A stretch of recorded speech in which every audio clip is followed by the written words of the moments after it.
Internuclear ophthalmoplegia, or INO, is an eye movement disorder caused by a lesion in the medial longitudinal fasciculus, or MLF, that is a key neural tract in the brainstem that coordinates horizontal eye movements.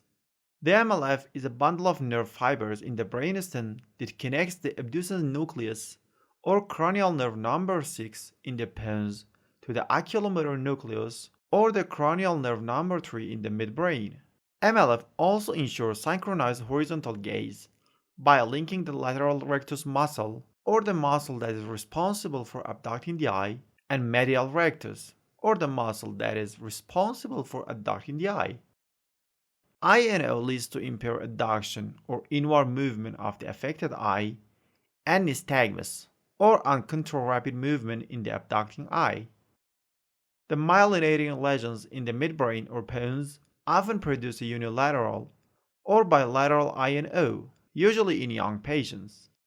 So the result of this lesion in the MLF is that the eye cannot fully move inward during horizontal gaze, and the other eye exhibits jerky movements or nystagmus when abducting. Symptoms of INO may vary in severity. They may include horizontal diplopia, difficulty in tracking high-speed objects, or dizziness on lateral gaze. The patient may also complain of headaches, vertigo, or other deficits due to the involvement of the brainstem. The most common cause of INO is multiple sclerosis, or MS, more often in young adults between age of 30 to 50. Vascular events like brain stroke in older adults is the second common reason.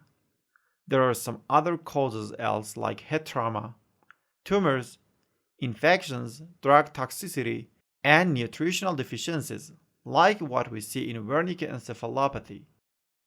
At the first step of diagnosis, a doctor performs a physical examination. They look at the eyes and watch how they move. This can reveal if there is any sign of adduction deficit or abducting nystagmus. Imaging can help diagnosis as well. Brain MRI is the best way to show plaques in MS or any sign of infarcts in a stroke or tumors in brainstem. CT scan is another useful method to show infarcts or hemorrhage in brain, but it is not sensitive for MS. If doctors suspect the etiology of infection or inflammatory causes, they may perform lumbar puncture and routine laboratory blood tests to get better results.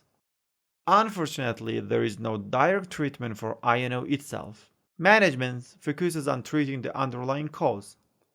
For multiple sclerosis, we use modifying drugs like biologic medications and steroids to control acute flare-ups.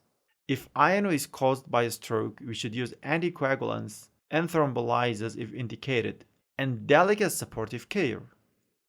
Trauma and tumors may need surgical interventions, and finally we can manage symptoms by using medical instruments like prism glasses or eye patching for diplopia.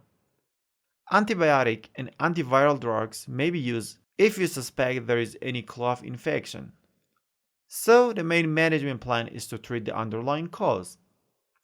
Finally, the prognosis of the disease depends upon the underlying cause. If the main cause is MS, it can improve over time and relapse sometimes. If the cause is a stroke, it can improve over time, as long as there is no permanent MLF damage. In the case of head trauma and brain tumor, the prognosis depends on the severity of the lesion too.